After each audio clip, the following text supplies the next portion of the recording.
You are listening to episode 76 of Paz de Chipotle. I'm your host, Rocio Carvajal, food anthropologist, Mexican culture and gastronomy educator. And on this podcast, I explore the gastronomic traditions of Mexico and bring together the voices of cooks, authors, and entrepreneurs who build cross-cultural bridges around the world, championing Mexican food. To find more information about my podcasts, publications, and subscribe to my newsletter, simply go to the notes of this episode on your podcast app.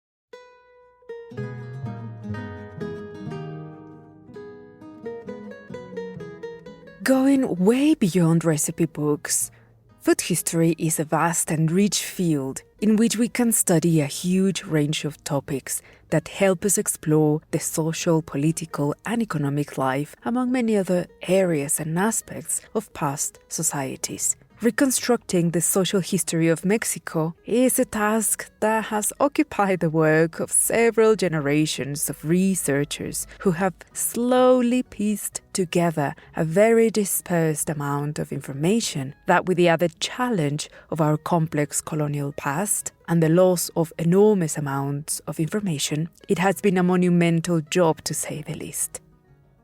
Over the past year, here on the show, I have covered a variety of topics, from exploring the little-known world of religious institutions in the colonial period, the history of Cinco de Mayo, a look into the traditional carnivals of Latin America, a special episode on Puebla, and an introduction to the history of bread and bakeries, and of course, Dia de los Muertos. Other topics have included individual foodstuffs like beans and pulque, and the cultural meanings of cooking techniques in the indigenous world. Well, to close down the year, and as a Christmas gift to you, and honestly to me as well, I decided to explore the relationships between art, music, and forms of socializing and the religious life of the Nuevo Hispanic society of Mexico between the 16th and the 18th centuries. There will also be, of course, a little bit of food and a lot of bread. And to do this, I decided to partner with none other than the multi-talented minstrel, gastronome, and baker, an all-around amazing person that is Eliceo Lara, who has a BA in Literature and Language Studies from the Universidad del Claustro de Sor Juana in the city of Mexico. He then trained in classical singing at the National Institute of Fine Arts, and later on completed a diploma in professional pastry and baking at Maricu Center of Culinary Arts, specializing in Mexican traditional pastries, which is a passion he shares through in-person classes, that is pre-pandemic, and we hope he resumes soon. And during the pandemic, he really has built a gorgeous online community of international home bakers celebrating Mexican bread. Eliceo and I have shared and enjoyed our mutual love for Mexican gastronomic traditions, baking, and Mexican early music for quite some time. Me as an avid listener, and Eliceo as an actual singer. And after months of planning, we finally got together to talk and indulge in a range of topics from the artistic and musical life in New Spain, and we touched on painting, literature, theatre, and of course food. As ever in the episode's notes, you will find the links that we will mention throughout this conversation. Also information about the music references that we presented, some books that you can read if you want to explore more about these subjects, and all the details to contact Eliceo and book yourself an amazing baking adventure. Well then, I better wrap up things here and let's get started. I hope you enjoy this episode.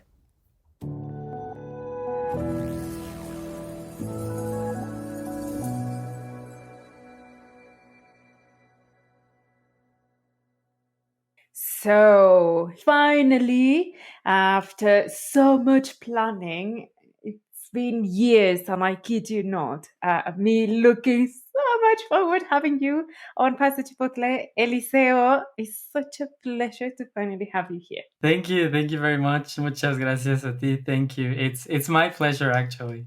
Oh, it's everyone's pleasure. So we've got so many things to cover. Absolutely indulge in our favorite topics about the life and art and wonderful things that happened in the colonial world here in Mexico. So just to sort of begin laying out this scenario, let's think that from the very beginning of the newly founded Viceroyalty of New Spain, and we're talking 1521. So we are in the 16th century. This society was particularly interesting because it was quite hierarchical.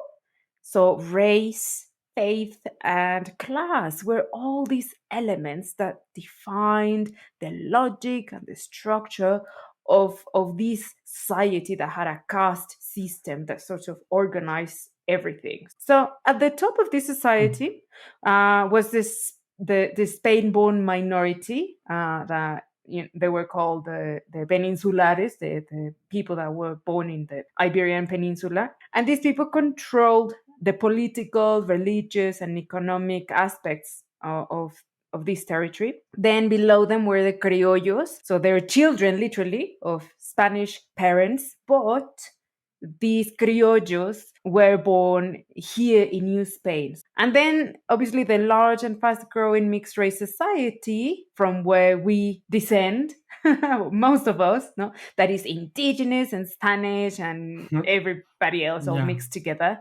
This is like the biggest sort of portion of this society. But then there were like 15 different more combinations of castas or mixed heritage people that included those of Mm.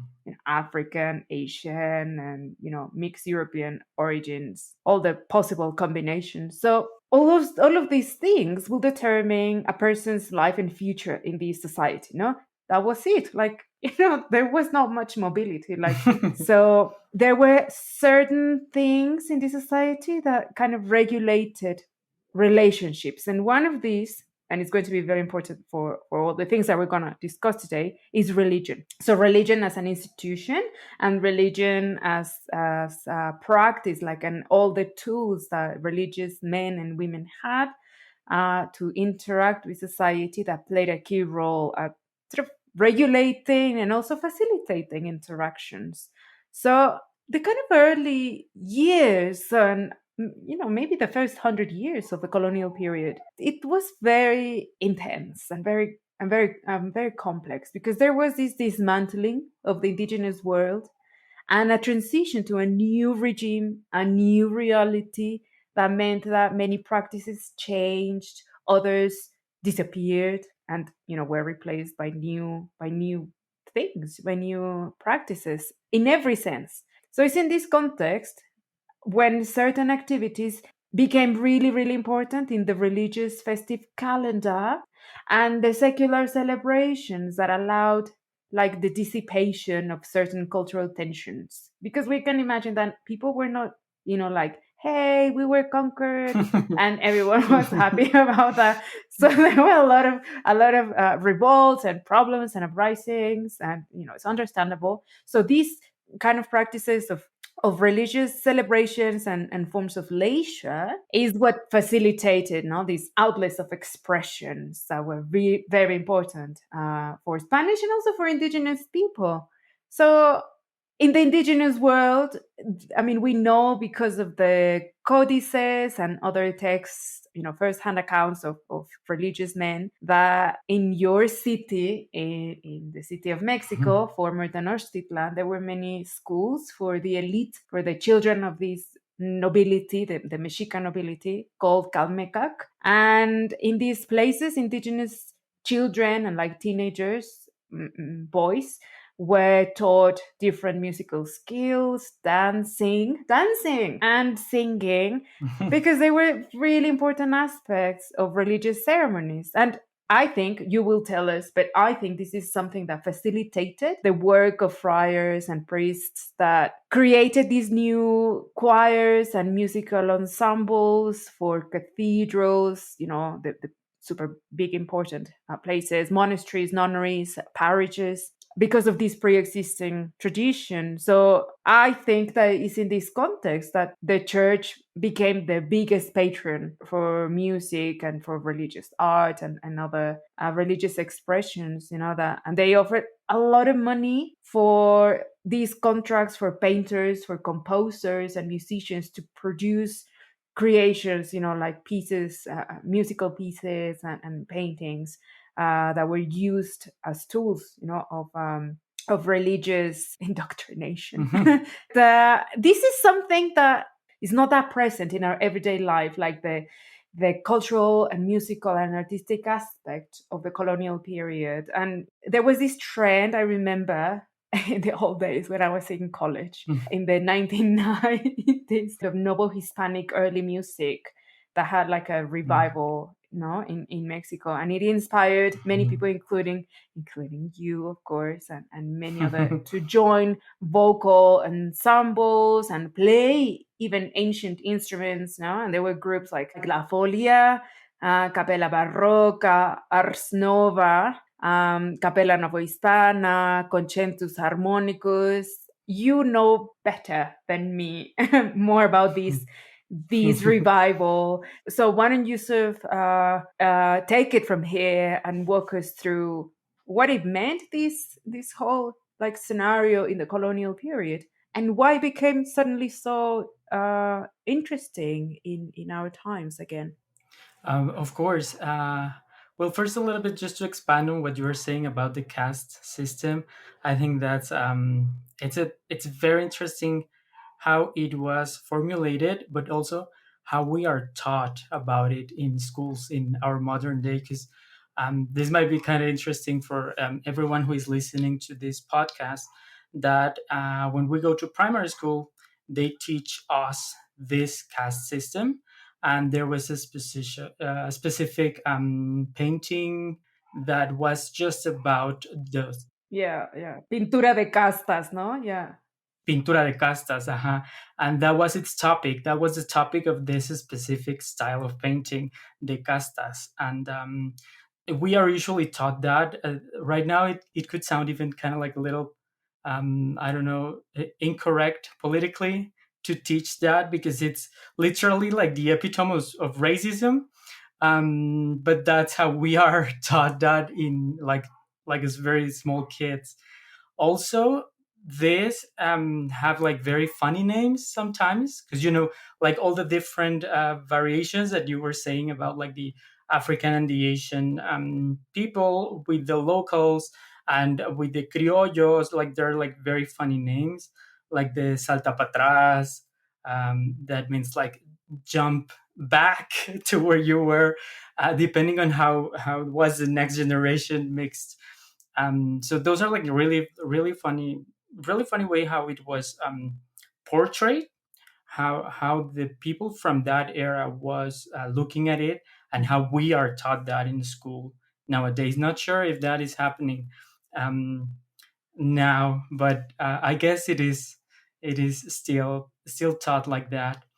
Um, Now, I think it's very interesting what you were saying also about like this, how in the pre-colonial times it was very important, like the arts in general for them.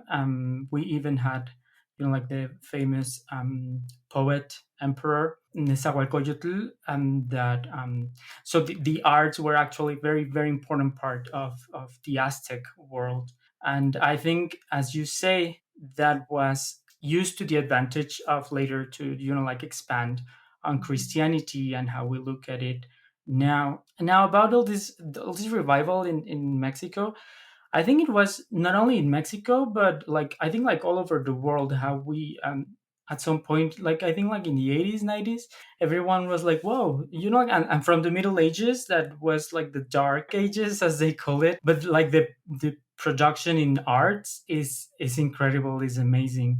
The way I started to listen to this kind of music is from this Spanish ensemble that is the La Capella Real de Catalunya with Jordi Savall. So this is for me like the most important group of them all, because for me they are the ones who brought all this early music to our days. Mhm. They even have a record of just music from this side of the world, from the viceroyalty of the New Spain, of Peru, and everything that was happening in terms of music here. And yeah, I think from there, I think we started exploring more the Middle Ages, the Renaissance, the Baroque. Because before I think it was like like Vivaldi, and that's it. That's all we know about it. And It's now true. it's It's true. now it's like way more interesting, like the sheet music that they're finding, and all the research that is happening around that. I think it's great that's happening right now, and that we live in this moment in history that we can use all that is happening. Yeah, so but I haven't thought of the actual documents, the historical documents, and I mean, it's a great tool and a great resource that we have the codices and the first-hand accounts. Like these Mm, men from the church that were like literally documenting this rapid death, or absorption of the indigenous world into the colonial societies. mm, I mean, in one hand, we are thankful for their work. On the other hand, they were also responsible of killing off these civilizations. So let's not, it's not like, oh yeah, they were great. Thank you, friars, of for course. what Yeah. exactly? uh, Uh, but it's always a very complex problem, right? Because I think, as you were saying, we are a generation that is a mix. We are completely mixed, unless you live like in a very remote part of a rural area of Mexico. Then maybe the rest of us are completely a mix, and we come in all different colors. So yeah, I don't think there was like like this polarization. I quite don't like it, because we're kids of all of them, actually. Yes, yes, yes, yes. It's a different process. Now that you mention, how we were taught, like at least you and I, how we were taught about the caste system. I don't think necessarily it was the education system saw that, or teachers themselves saw that as negative. It was just how it Exactly. was. Like racism in Mexico is still prevailing. I Yeah, mean, it of course. happens, and because we didn't grow up questioning that, for us, at least for us people in our 40s, for Hmm. you that are a bit younger, but like for us, it's like Almost we're there. we have to had to go through this process of distancing ourselves. Like, oh my Yeah. god, this is not so okay. Like this Uh-huh. is wrong, Yeah. actually. Yeah, because it's so normalized that we have to work, like towards something. And also because Mexico, it's not like the US, that you have like your big Asian colonies or your big African colonies. We're all kind of mixed, so it's a little bit easier for racism to like be there and not notice it. Yeah, yeah, But I think we are now actually like doing things actively about it, and at least realizing it's happening, and it's yeah. been happening for a very long time. And in many cases we have been unknowing participants of these, no, because like you say, Definitely. or like the process of decolonization, which is like the sort of contesting or challenging the colonial structures in our minds, the ones that are like embedded in our culture. That takes a different Mhm. process, and like you say, it's not like the in the case of Mexico, it's a bit more complex because we can't we can't look in the mirror and distinguish Mhm. what's indigenous and what's European and what's Asian and what's African, right? I mean, Yeah, exactly. so how can I Yeah. decolonize myself? Uh, Yeah. so Uh-huh. it's not that we can't. It's more than it's a more uh, it's a different process. It goes deeper, it's cultural. And I think Mm-hmm. things like, turning to our heritage, and in this case, music, heritage, art, Mm-hmm. it sort of smooths things a bit and helps us take Mm-hmm. a better distance and say, like, okay, we can begin by recognizing the diversity of artistic talent, no? And in sort of that Mm-hmm. line, even in the very colonial period, I mean, we have this idea that it was Castilian, the language spoken in Castile, which is the one we speak in Mm-hmm. Mexico, or Español, as we say Mm-hmm. now. It's often thought that this was like the dominant language. And the truth is that is not really the case, because there were many Portuguese people living in here at the time, in the early years of, and 100 200 years of the viceroyalty, and people even from all over Spain spoke different regional languages, like, I don't know, Galician and Catalonian and any other kind of language. So Mm-hmm. not even, they didn't even share the same language. And obviously here Mm-hmm. we had 68 different cultural groups that spoke their languages and dialects, and so it's nothing is that uniform, as you said earlier. So even the music Mm-hmm. reflected maybe not every language, right? But at least they made sort of an effort Yeah. in using, here in New Spain, different languages. So Latin was one of them, had been the lingua franca of the Roman Empire for a long, long time. And even though, the Roman Empire fell in the year 400, Latin still became like the official language in the Catholic Church, and it still is, for many aspects of it. But they also included different languages, and we're going to sort of touch back on that later. And another thing that was also used as a form of explaining without sharing the same language, explaining the gospel Mm-hmm. to people, which was something that for Spaniards was very important. It was a tool that some friars developed, Franciscan friars particularly, that was called the missionary theater. And that became super popular in the colonial period, like really, really popular, to the point, I guess, that some people enjoyed the representation and dramatization of religious passages. Yeah, facilitate a little bit. So communicating some key ideas, at least, this is bad, that is good, and this is punishable, and this will be Yeah, of rewarded. course. So these Franciscan friars, Mm-hmm. particularly, and some Augustinians, started using this theater, Yeah. like, and using the local languages to write these little plays Mm-hmm. for the community to see, in something that we call pastorelas. So why don't you Mm-hmm. talk about and expand on this? I think it's fair to say that this is not new from the theater. The theater has been doing this, like since it was invented, and since like the Greeks, this was one of their goals to educate people through theater. Even most of Plato's works are written in like a dialogue Mhm. that could be represented right in theater. So this is not new for theater. This is just like a new use that they were doing it with the religious message, right? This was also happening back in Europe, so that maybe it was brought, of course, from there. In Europe, there was this genre of theater that was called autos sacramentales. That we had Calderón de la Barca writing autos sacramentales, which was like that, right? Just like a moral lesson, like Mhm.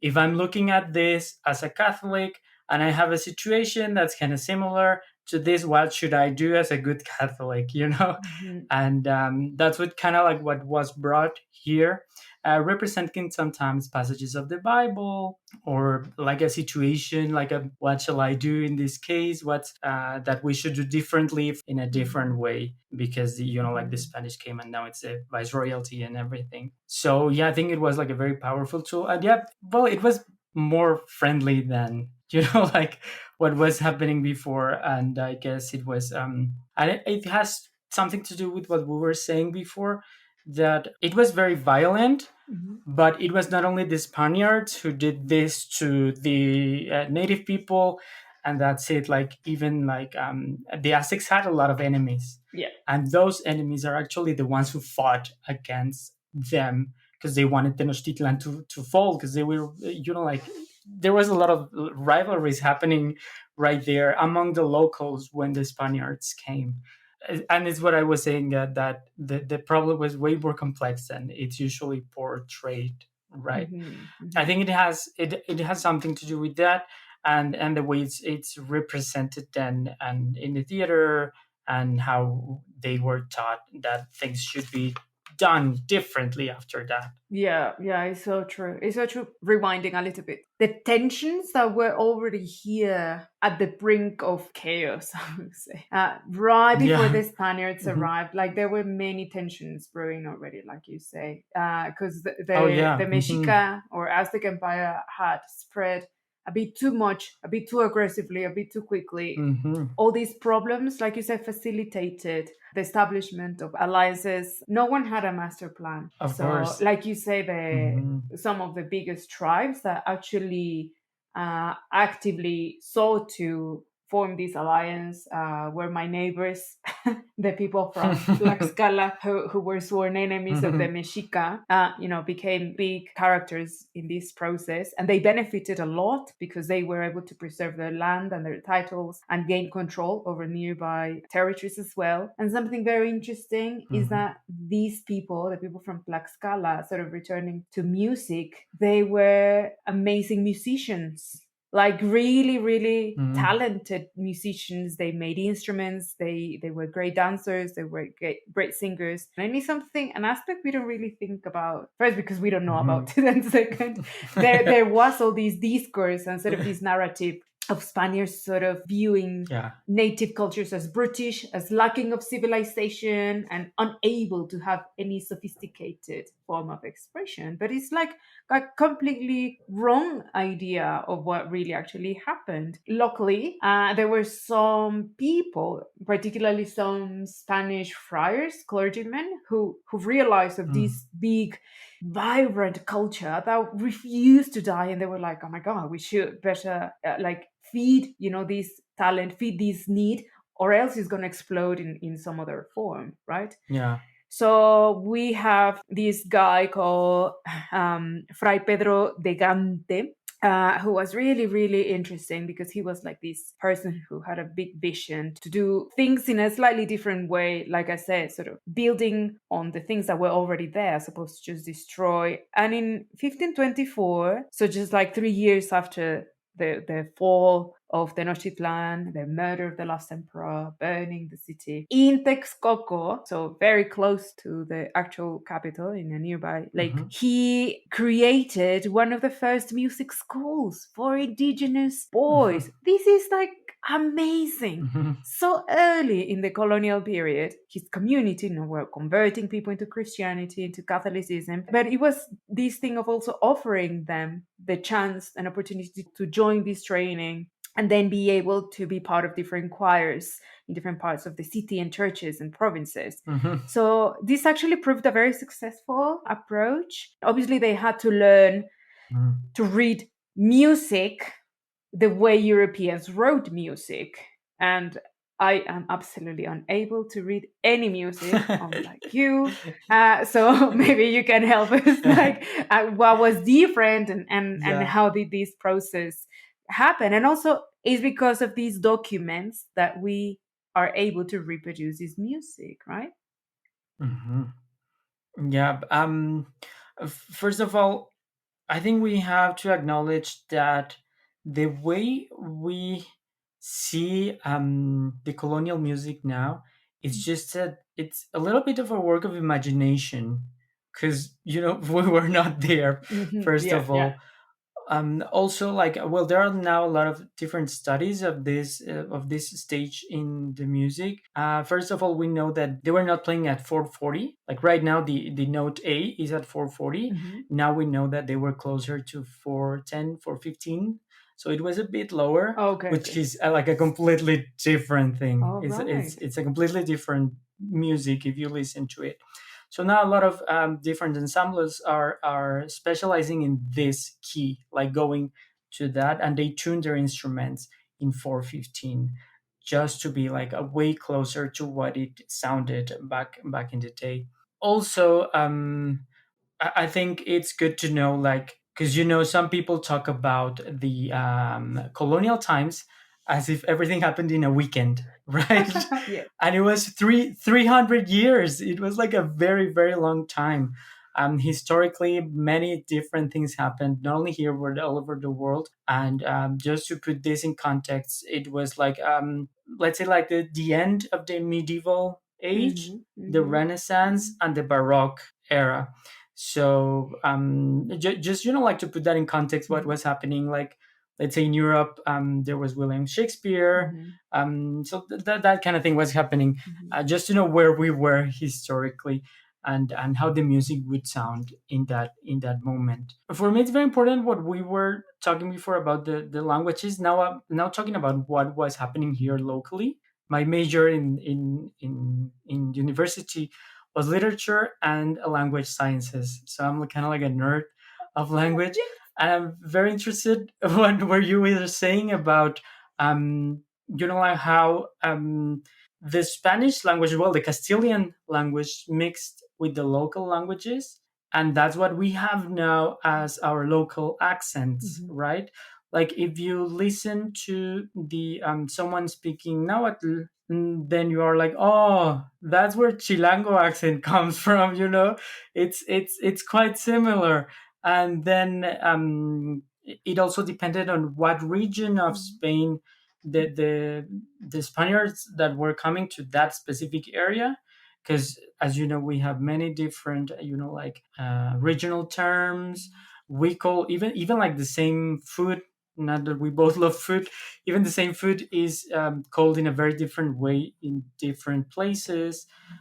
That modifies like everything that was happening here: the music, the food, everyday life, the way people spoke. And that's all an approximation of what we know what was happening, right? I think the same kind of happens in the Yucatan Peninsula. Mhm. If you listen to someone speak a Maya language, and then you listen to someone from Merida, it's like, oh, okay, I see where your accent comes from, right?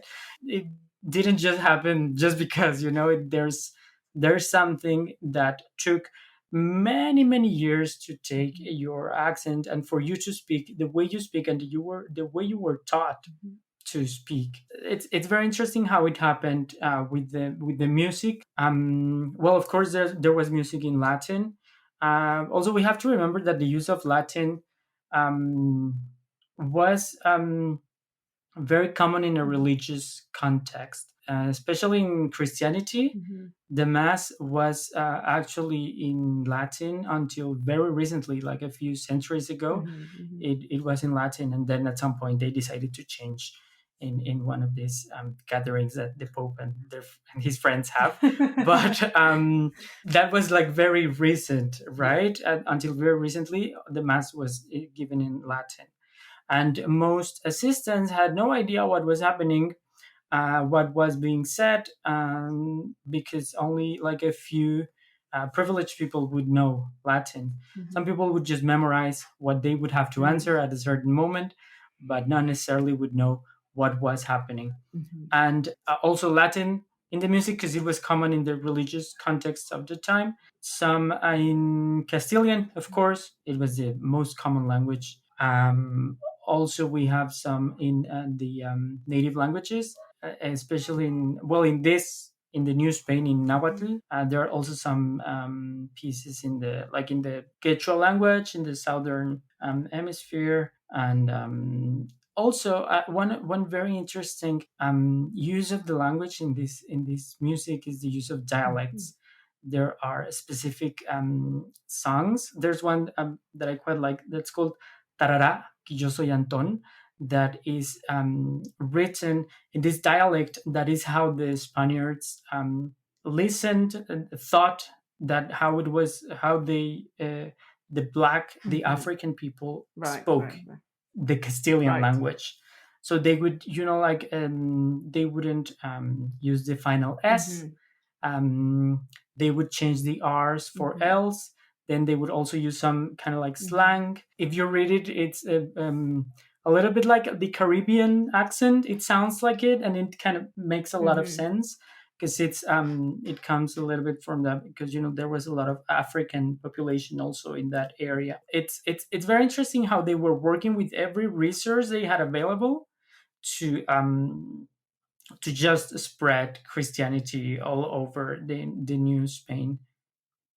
The lyrics of this piece, like Eliceo mentioned, imitate the inflections and accents of African Novo Hispanic people, and it's called Tarará, que soy yo, Antón, by Antonio de Salazar.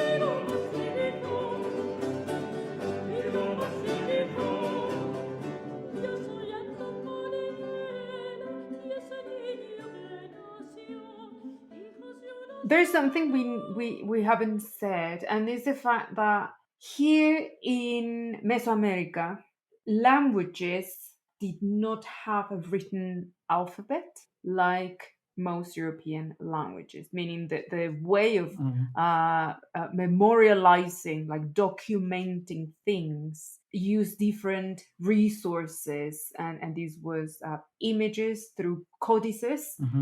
That were these documents with these drawings that represent, complex ideas that together narrate, they tell us the story of places, of particular rulers, of events.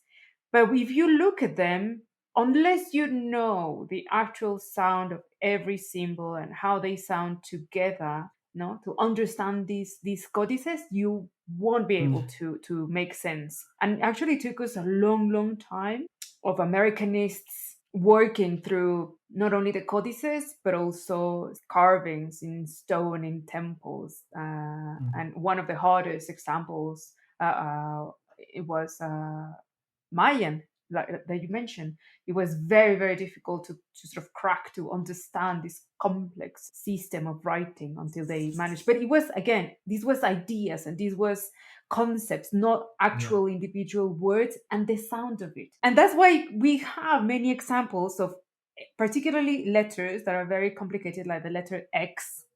So if you don't know any Spanish, you are in for a ride when it comes to written words of indigenous origin, because the X, like in Xochimilco, can sound like S, like in Xochimilco, or in some cases sounds like Mexico, although it's spelled like Mexico. So unless you grow up with and anything in between, it will be very hard to know, because Spaniards just really made up things, like they wrote for the first time whatever they thought they heard, and sometimes that's why the written words of indigenous origin just sound weird, because no one have written them using an alphabet. Yeah. I think it's very interesting how you say it, because the way the local languages worked before the Spaniards came here is very similar to, let's say, Asian kanji, that the written character is more an idea, and it's not like literally a sound like we speak Spanish now. It was more an idea, and depending on that, then it would mean this thing or another. And then how do you translate that? It's very difficult. It's a very difficult thing to do. And yeah, I think they would just, like, it sounds kind of like this, and let's just do it, because of course this was before we had, like, the standard phonetic language that we have now, like the international phonetic language that we can write specifically how it sounds, independently of what language it is. So of course it's a very interesting how it worked, and then how that evolved later. Yeah, and like you say, we have this amazing form of documentation of this process which are songs that were written in local languages. Mm-hmm. So we have three examples that we're going to play in a little bit. One was written by Gaspar Fernandez. So he was born in 1566 and died in 1629. And the song is written in Nahuatl and is called Xicochi Conetzintle. You picked these two beautiful pieces, one by Hernando Franco, who was born in 1532, and is also in Nahuatl, and is called Dios, itlazo, nantzine, which of course is spelled in just however Spaniards managed to write it down. These two are religious songs, and the third, which I think is also religious because #colonial period. It is from a composer that actually lived in the viceroyalty of Peru, right? Mm-hmm. So it's written in Quechua, and I'm not gonna attempt to pronounce it. And if you do the honors, I can't. Yeah, Hanacpachap cussicuinin. There you go. Much better than me. So we're going to play a little bit of these three pieces, and we're gonna get back.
This piece is called Xicochi Conetzintle by Gaspar Fernandez and was written and performed in Nahuatl.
From Juan Pérez de Bocanegra, we listen to a fragment of a song that was written and performed in Quechua language.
And last, the piece Itlazo Nantzine by Hernando Franco, that was written and performed in Nahuatl.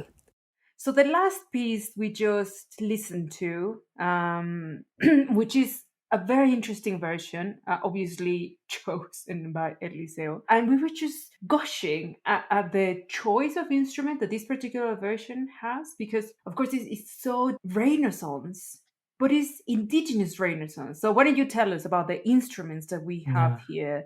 Yeah, I think it's very interesting how it starts with this.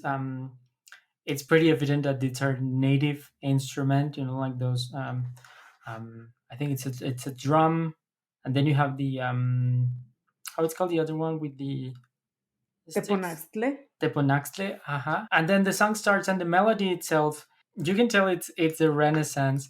First of all, and I think I'm gonna go to a little bit to what we're gonna talk later, but you have first the soloist, Mhm. and then you have a choir that is divided in four voices.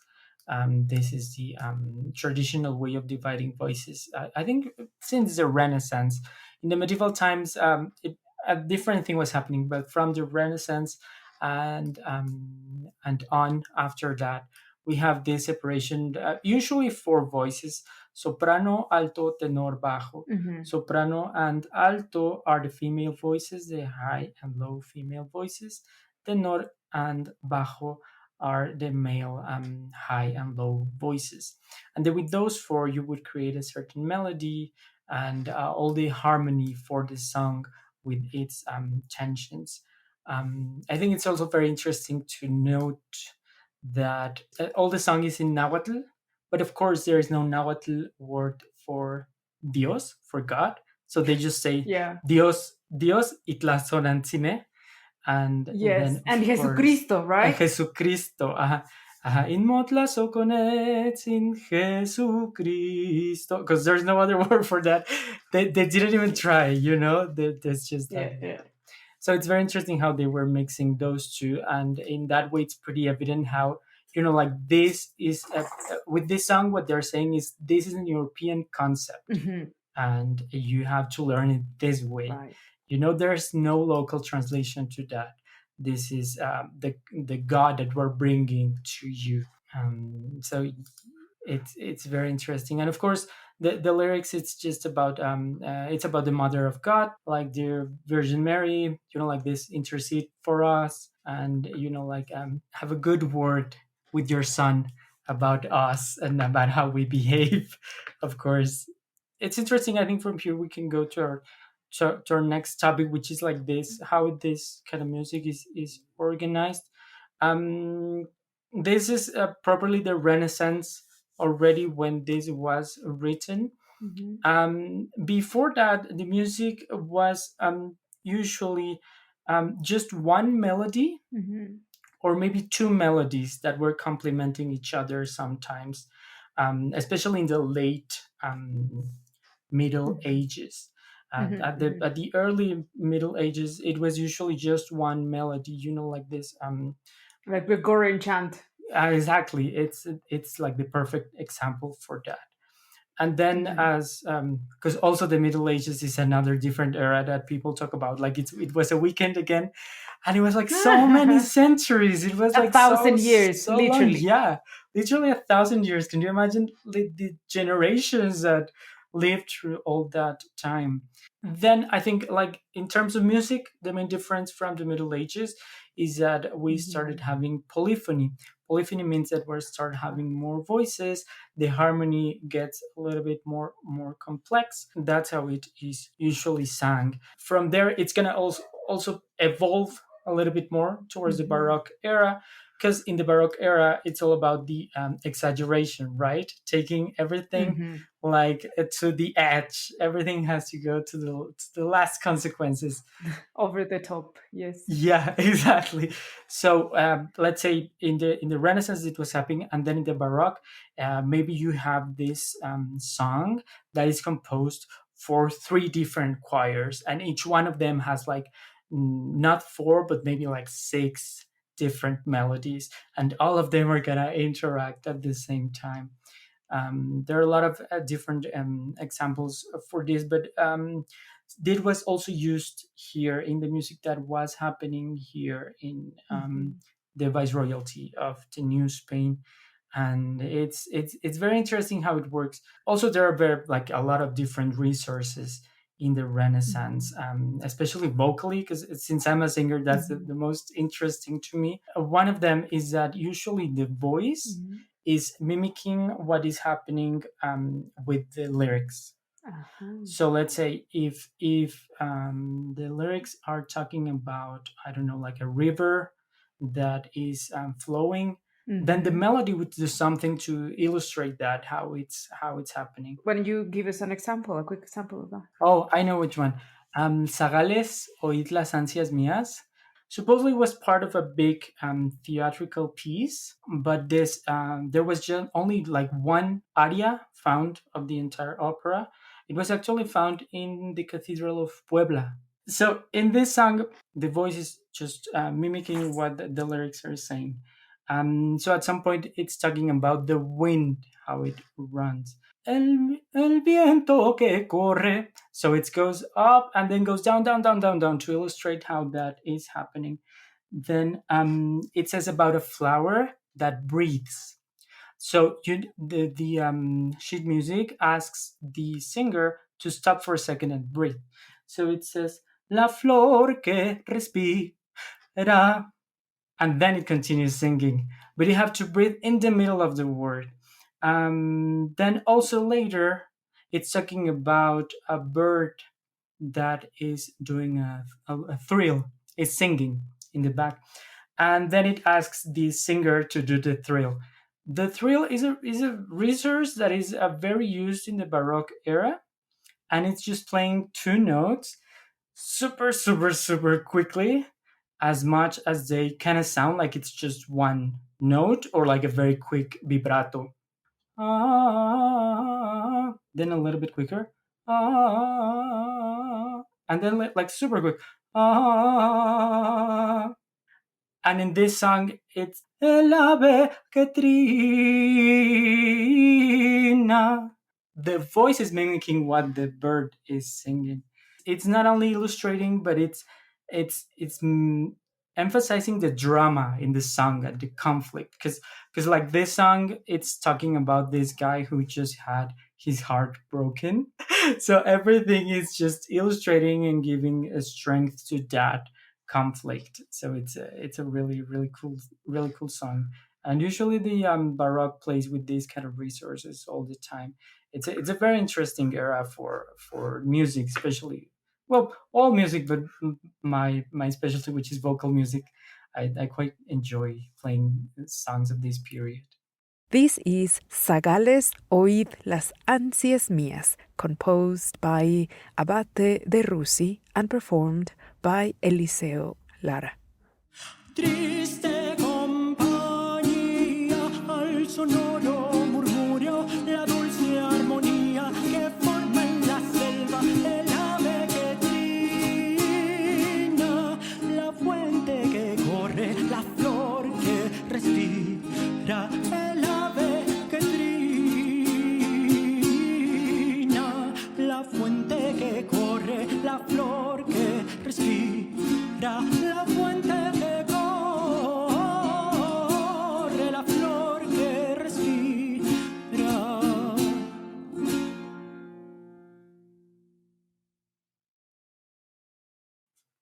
Because it really, like you say, no, the whole drama, and if you are performing that, presumably also you do like a very theatrical performance of it. No, I can imagine perfectly the singer just like opening the arms or sort of clenching the fist and feeling the pain, and the audience is like, like feeling everything.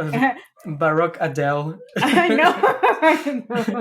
And also, I have prepared another example, and that is again from Peru, because we shared many similarities with different colonies and different kingdoms also that had similar processes, of course. So there is a very interesting document that is a codex called the Trujillo Codex, also known as the Códice Martínez Compañón. This códice is interesting in many ways, but particularly because it's mainly about music. So this is absolutely groundbreaking and different to most of the codices that we have in New Spain. So it has music sheets. And also it has these beautiful paintings that detail the costumes and the choreographies and even like the stage.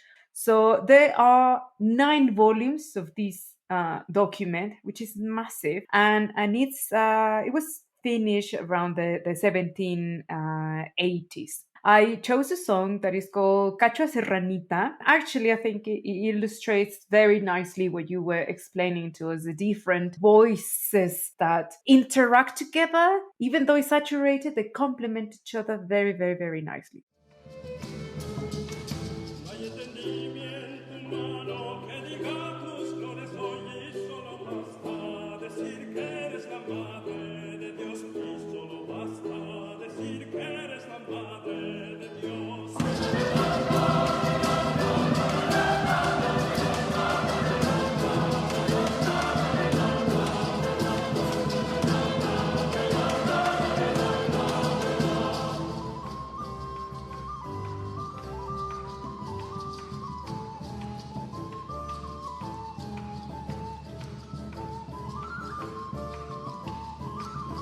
Lentamente de Dios Padre fuiste electa para madre del Verbo que su mano tomando en ti, nuestra carne del Verbo que su mano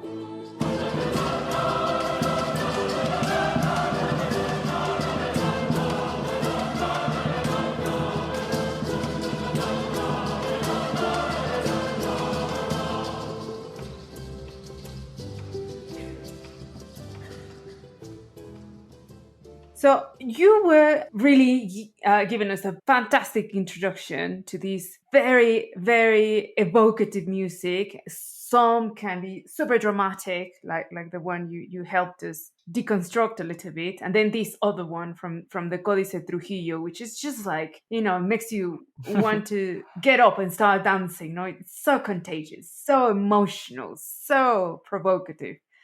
One of the songs that I want to play next, it talks also about the emotionality, in like the problems that everyday people had. While this was a very religious society, that was not really the only thing that people were worried about. Like you said, people got their heart broken, people fell in love, people yeah, wanted to party. The song we will listen again by Gaspar Fernandez, one of my favorite composers, sorry. And this song is called La Sol Fa Mi Re, otherwise known as the bread song. and the lyrics just say, well, is this person worrying about, like, what if I run out of bread tomorrow? What am I going to eat? And then this other voice saying, well, don't worry, God is going to provide, and I promise you won't run out of bread.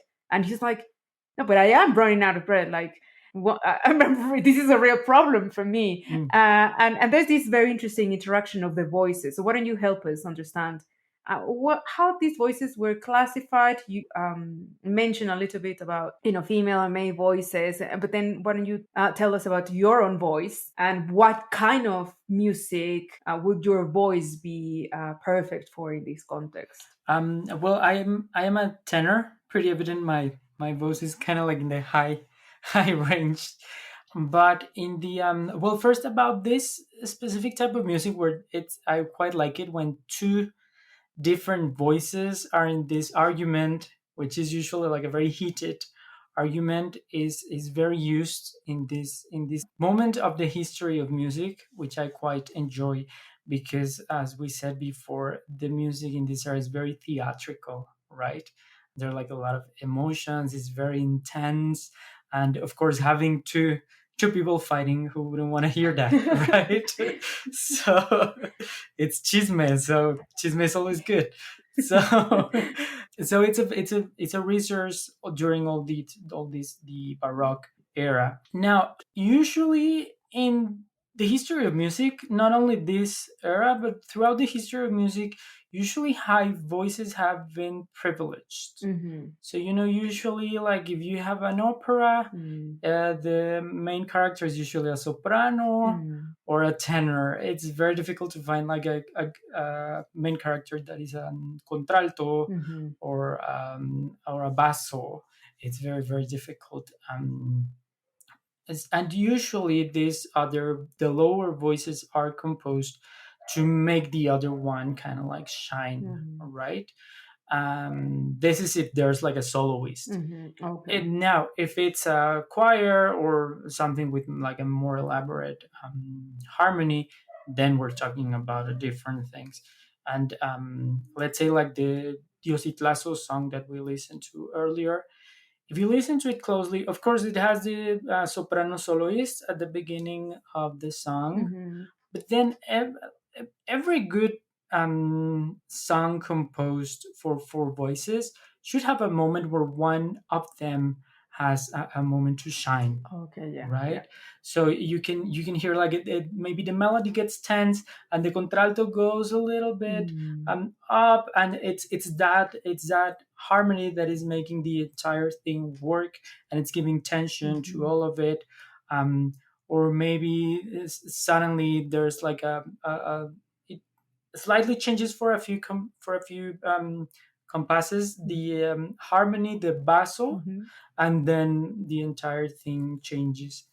Now, it's also important to note that we do have usually the written sheet music for all four voices, but not always for the instruments.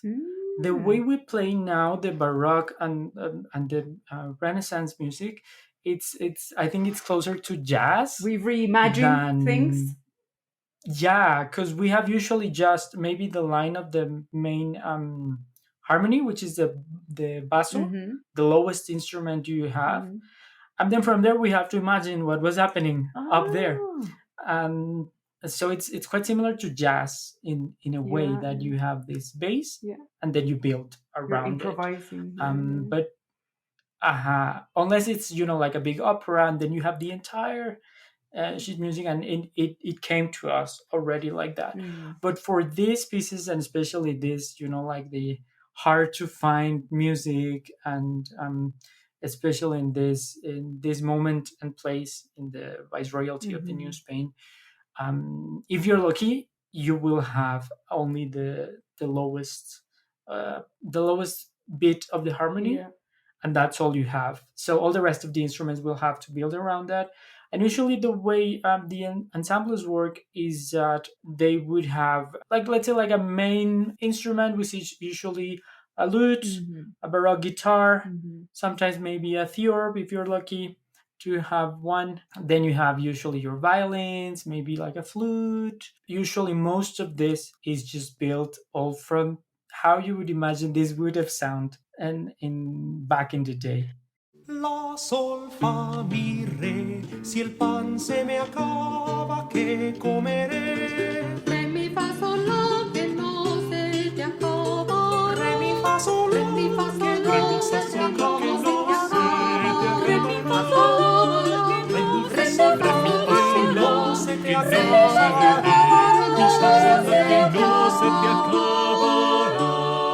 La, sol, fa, mi, re. Si el pan se me acaba, la, sol, fa, mi, re. Si el pan se me acaba, ¿qué comeré? Re, mi, fa, sol, Re, mi, fa, sol, re, mi, la, fa, se te sol, la, que no se te Re, mi, fa, acaba. sol, la, Re, mi, fa, re, sol, mi, fa, re, mi, sol, fa, la, que no se te se te acaba. Mi, fa, sol, la, que no se te acabará.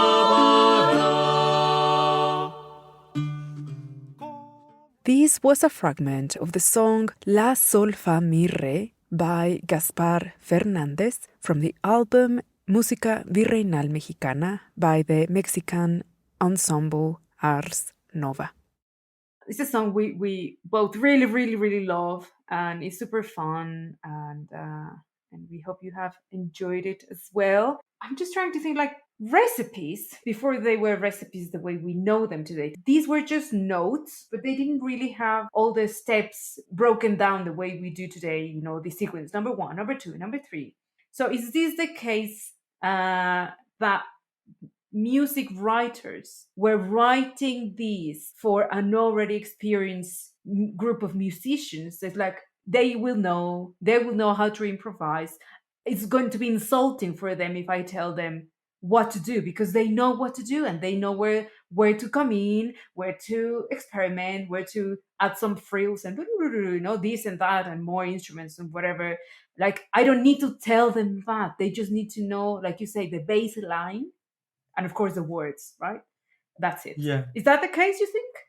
Yeah, I think it's very similar to what yeah, and I've experienced that with the recipe. And yes, sometimes if it's like if it's a baking recipe, I usually know what I'm gonna do, even if just looking at the list of ingredients. But sometimes with some recipes, it's like, seriously, that is all you're giving me? That's all I have. And I guess it was like a very similar process for musicians back in the day, because they would know what to do.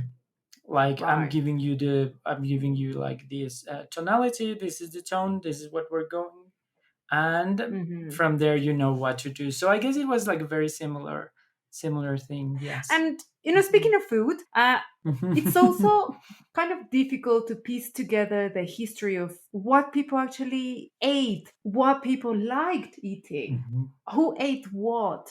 And it's difficult for several reasons, because historians for a long time, literally until very recently, 20th century, didn't think of food as a worthy subject to write about.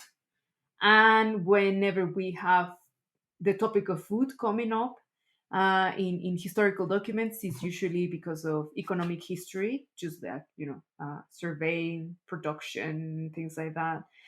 And and in the case of very wealthy people or important people, right, people of certain status, then we know things about their diet, the kind of food that they would consume or that was available in the time. But for everyday people, we don't know.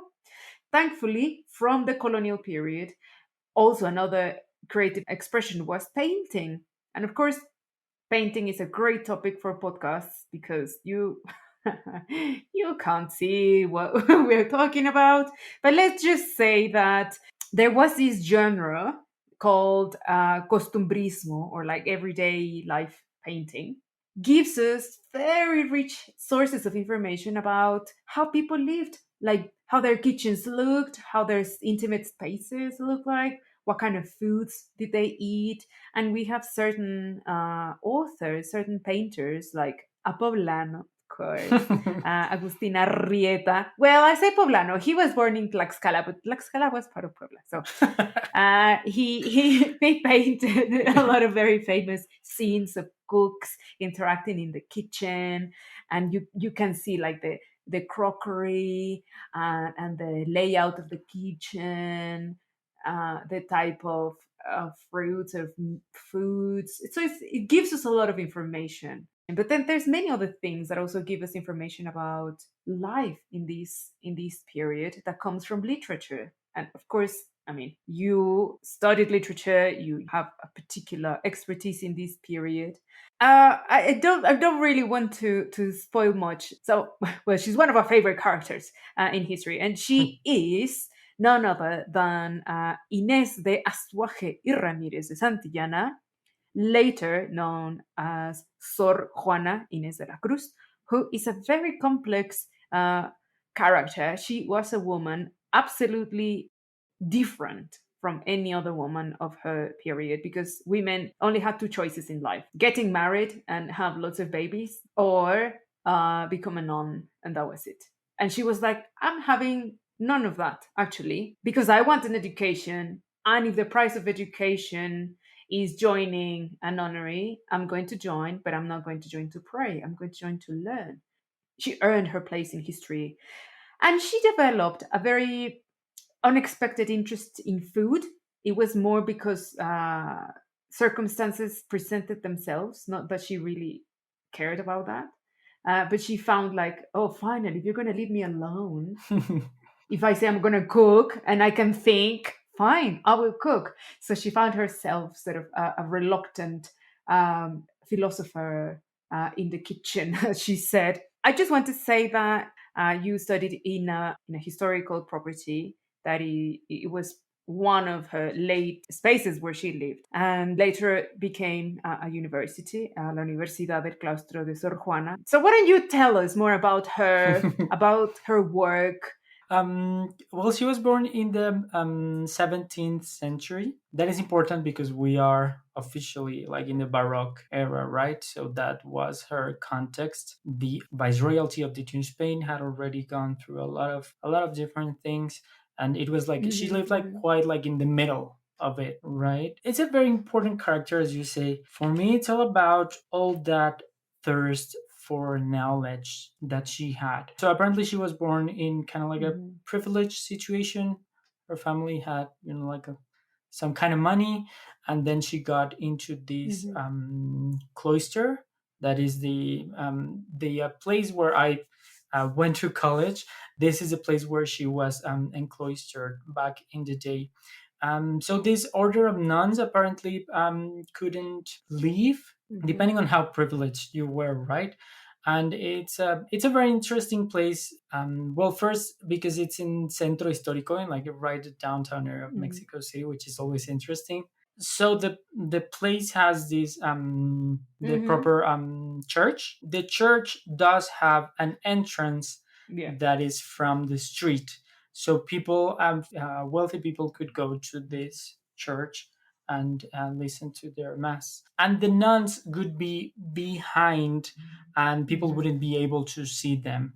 They would mhm, be mhm. like hidden in a different place, and then behind, but above, there is a place where the choir was supposed to be Okay. back in the day. Let's remember there was usually music, live music in this Of course. religious ceremonies. She wrote a lot, like a lot. She was writing, especially poetry, but also philosophy, nonfiction. I'm not sure if our audience is familiar with how famous she is, but she's like really famous. She's in our Mhm. 200 pesos bill. She's that famous. So most people recognize her from her poetry work, love sonnets, like there's the famous one, Al que ingrato me deja busco amante, which is one where, like, I love you, but you don't love me. Yeah, the same But there's drama. someone who loves me and I don't love him, and all that mess that's happening ever since, and it will still be happening. It's really well written. She also has a Mhm, couple of theatrical plays, which are a mhm. lot of fun. It's Comedia de Enredos, so it's a comedy where, Yeah, like like a it's, comedy of errors, right? yeah, exactly. It's exactly a comedy of errors. But for me, her most important work is El Primero Sueño, which Mhm, is a long poem. Let's remember that in this moment, poetry had very specific forms that should be followed, mhm, right?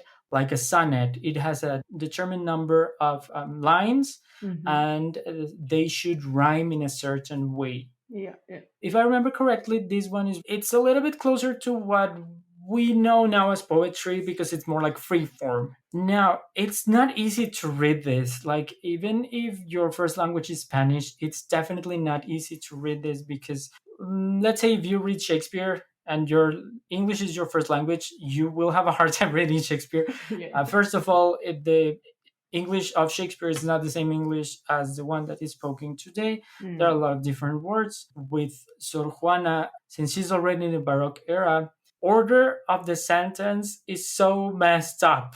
It's like so difficult. So you have to find the subject, you have to find the verb. It takes a while just to order the sentence how it's because she might start in a complement and then go Mhm. to the verb and then go back with a different complement, and then at the end of the sentence she will say who is doing that. Right. So it's kind of difficult just to order the sentence, and then from there you would have to know a lot of different things.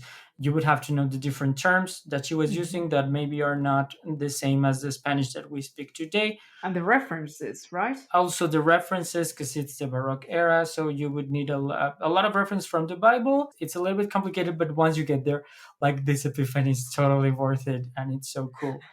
um, the main subject of El Primero Sueño, I think it was translated as First I Dream, which is also controversial because it can be translated as First I Dream or as First Dream. It can be both. She's going to sleep. She mentions something about food. So it's, if you think about it, it's kind of like a food coma, which is that created all that is going to be happening next. In this very long poem, she asks herself if one person can get to know and appreciate everything there is to know. It's a very complex, of course, poem, but eventually, when she's about to find out, she wakes up. Oh. All the path to get there is very interesting. How she asks herself all these things, how she goes through all that dream. Also, because this was a woman in the 17th century, right? Because this was something that, of course, a man could ask, but how about a woman? That was unthinkable, right? I think she broke a lot of rules. Same reason for which she had like many different problems. Actually, some religious authorities wouldn't want her to be part of the church that she was part of. And she was quite famous, but even a lot of her texts were set to music by different composers, not only in the New Spain, but also in different places of the Americas. She also had like a very close relationship with food. She writes a lot about food as she sees that all knowledge is worth it. And food was definitely a part of that. Let's not forget that cooking in these cloisters was very common and is still very common nowadays for nuns. Many of our desserts nowadays come from these cloisters, such as gaznates that I quite enjoy. But I think also she really resented cooking, like I said. Like, it's something she actually came to like and enjoy and embrace. But it was part of a duty. Like, they had to cook. Like, they had to remind her, hey, Sor Juana, you're not here, just to indulge in your reading. You actually have to, like, pray and like be part of this community. Although she was, like you said, very privileged. She had her own slave, a black woman she owned, and she had like an apartment. We're not talking about a poor nun sleeping on a hard bed. This is no. This is a very privileged yet contained, kind of existence. But like her social position was very, very privileged. She actually had like a really close relationship with the viceroyals. Like, she was part of the society. People would know her. You mentioned, and we were talking a little bit about food and Sor Juana's relationship to food. So in one of these occasions where Sor Juana is forced to take on cooking, and she actually discovers that she enjoys it and she is actually quite good at it. So she put together 36 recipes in one little book that gives us just a little glimpse also of the culinary transformation, that this world is still experimenting, even if it's like the middle of like a very established colonial society. Why don't you tell us a little bit of the last days of Sor Juana? Well, her final days were actually in the middle of a pandemic. So it was like a very difficult situation, I guess, because she was also in a cloister. So it was kind of like a controlled space. But of course, let's say if a nun would get sick, a doctor could come in. So there was some access to the exterior world after all. This particular pandemic hit very hard in the convento de San Jerónimo, which is this place where she was. Apparently, she was invited to leave the convent before this would all get out of hand. She wouldn't want to. She would just stay and take care of her sisters. And then she passed away, I think, at the end of the 17th century, right? On 1695, at a very young age. She was 46. 46. Still very young. Yeah, she was super young. Yeah, she's apparently buried in the same place, Uh-huh. but of course there are like hundreds of nuns who are buried there, so they wouldn't know which one was her. So that's how she finished her days in a pandemic. So terrible, Terrible, so terrible. relatable.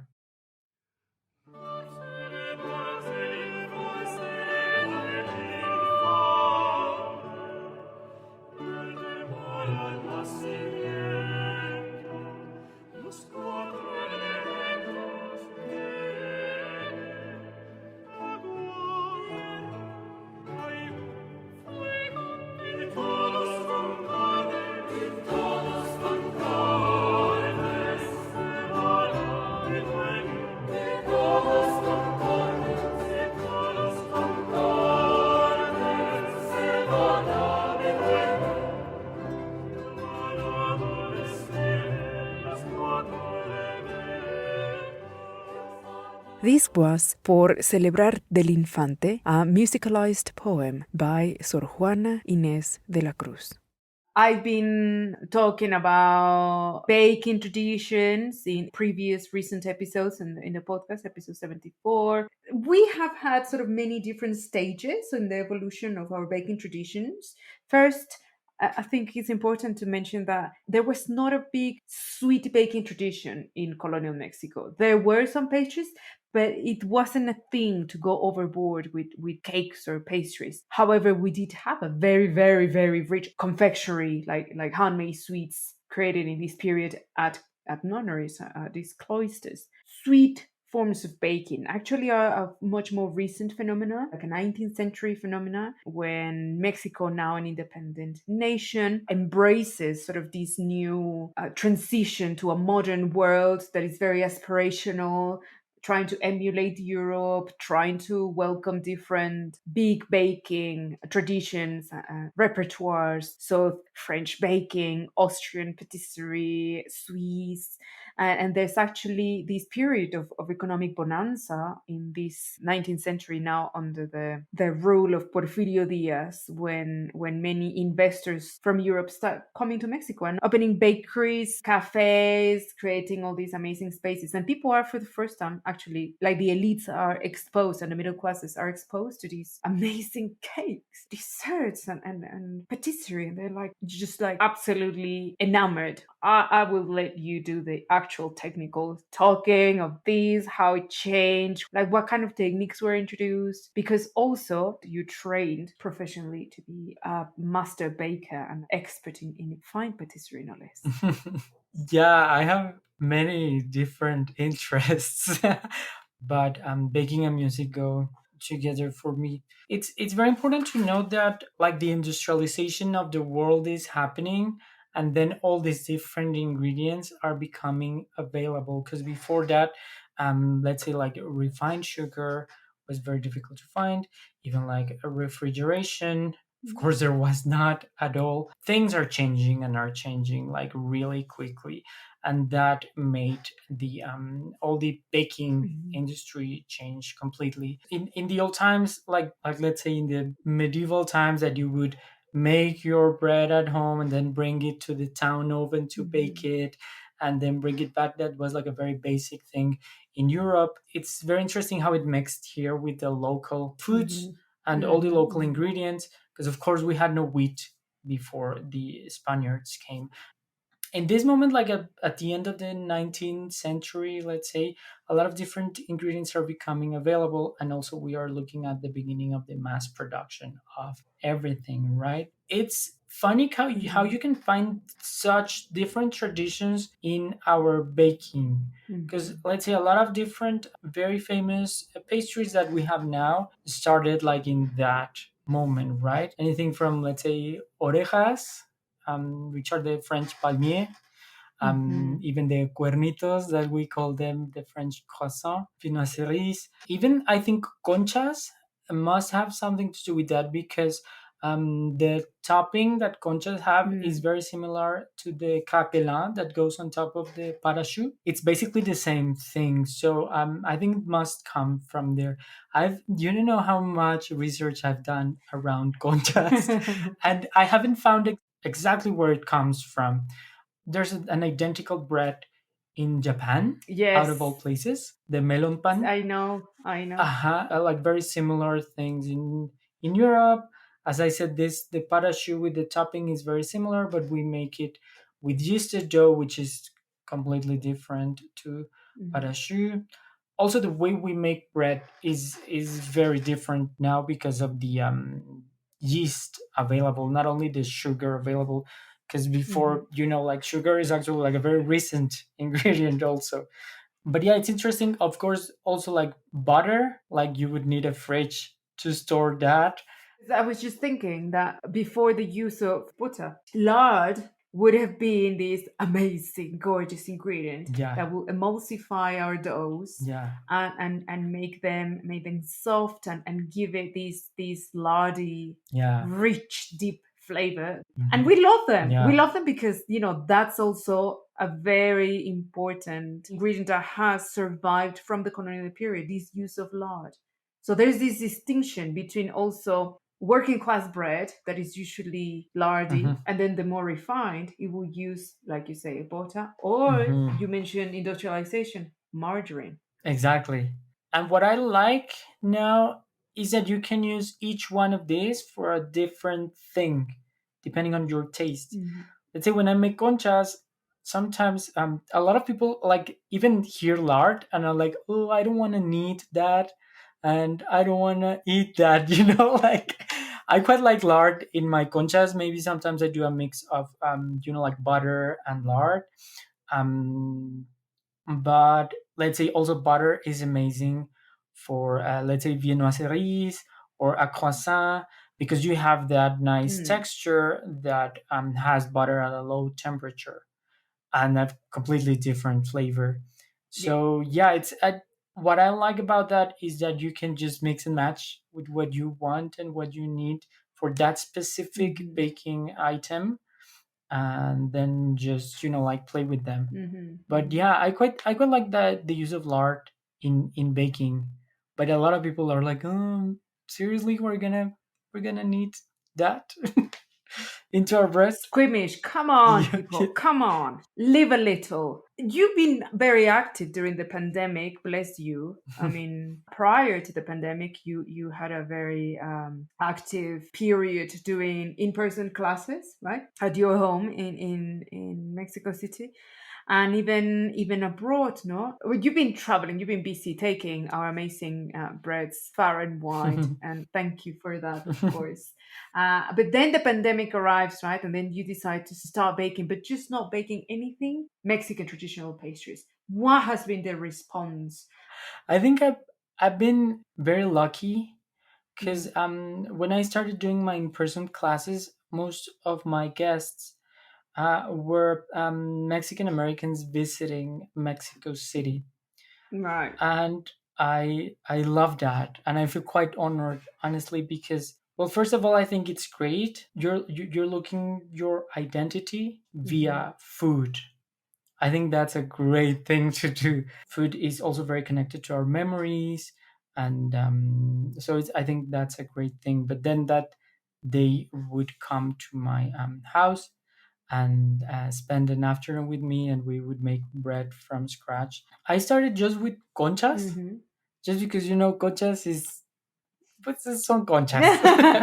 And I think Loved they staple. don't need no introduction. Yes, and I think it's also maybe the most representative bread in Mexico. You can find it like from Tijuana to Cancun. If there's one bread you're gonna find, that's Hmm. gonna be conchas. And also, it's very well known Hmm. in the US. And then when I transitioned to my online classes, I was thinking like it was great Hmm. hosting all these concha classes, but I was like, okay, this is a great opportunity for me to teach Yeah. many different things. But of course, my specialty is Mexican bread, Mexican pastries. So I could, like expand my repertoire. And it's like, okay, here I go.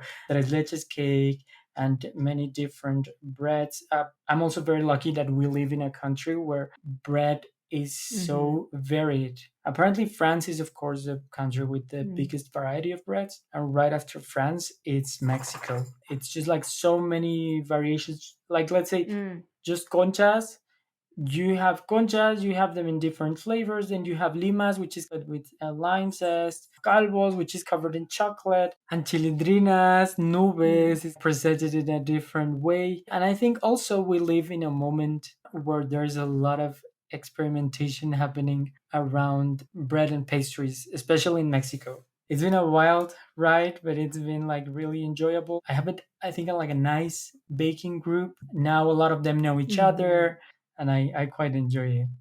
It has made you grow a lot as a baker. Like I can see it. I remember now we had conversations like, I don't know, it's gonna be different, it's not the same. You really build your community, you keep growing it, and I think that's absolutely amazing. So what are the plans for future classes? Are you having a busy calendar for the end of the year and the next year? Yes, December is very exciting. I have many classes planned.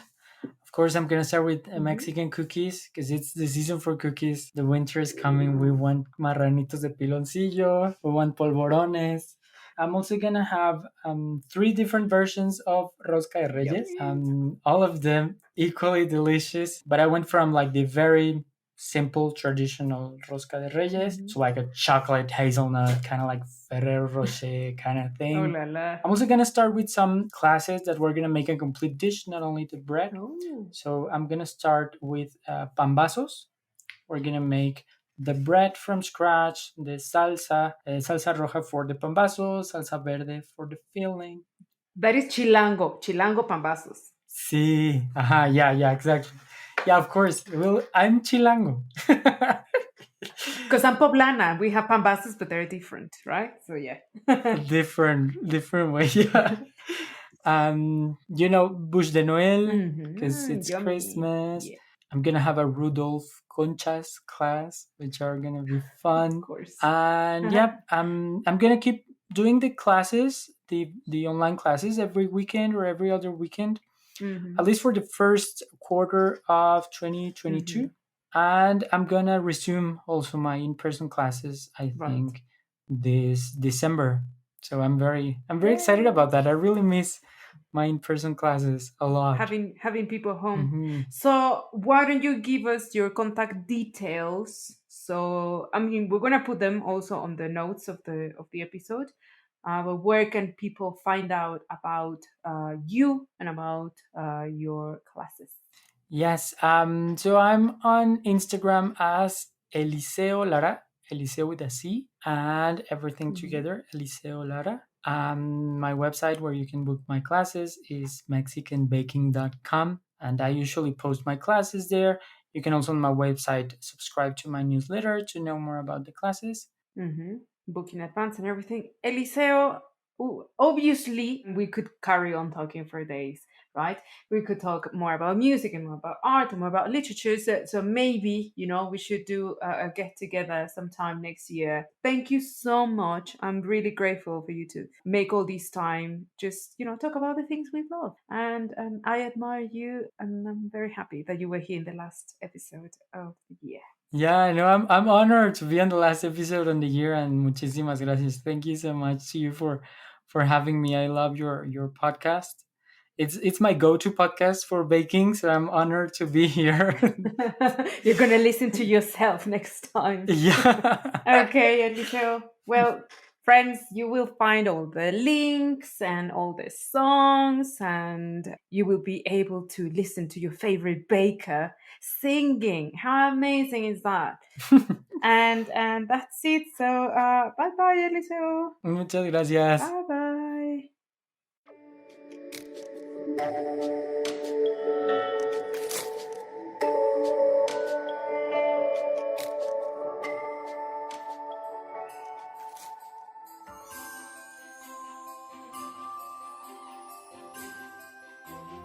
Thank you for listening. This episode was produced and presented by me, Rocio Carvajal, and the joint research was done with Eliceo Lara. To learn more about contextual information about some of the topics we talked about today, check out episode 74 of the show, where I explore the history of bread and baking in colonial Mexico. In episode 68, I talked to Dr. Alberto Peralta de Legarreta, and we discussed in depth religious societies of men and women in the colonial period, their impact in society, and the characteristics of these groups.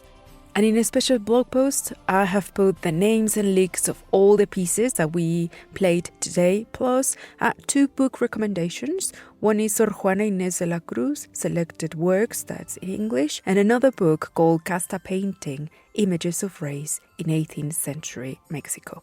Last year, I came up with the idea of making a Christmas catalog, which really is a curated list of gastronomic books and also featured Latinx-owned small businesses. Well, I decided to continue this year and have updated the catalog, adding more recommendations and featuring other small businesses because I truly believe in the power of supporting each other and creating networks to champion great initiatives. And you can download your free copy of this catalog by clicking the link on the description of the episode or from my Instagram, where I will keep it all December. Well, this year was no less challenging than the previous. I am incredibly happy and grateful to have brought more stories to you on this podcast, which I hope to continue doing for a long, long time. That's it for today and for this year, my friends. Happy holidays to you all. Merry Christmas. Feliz Navidad. Until the next time.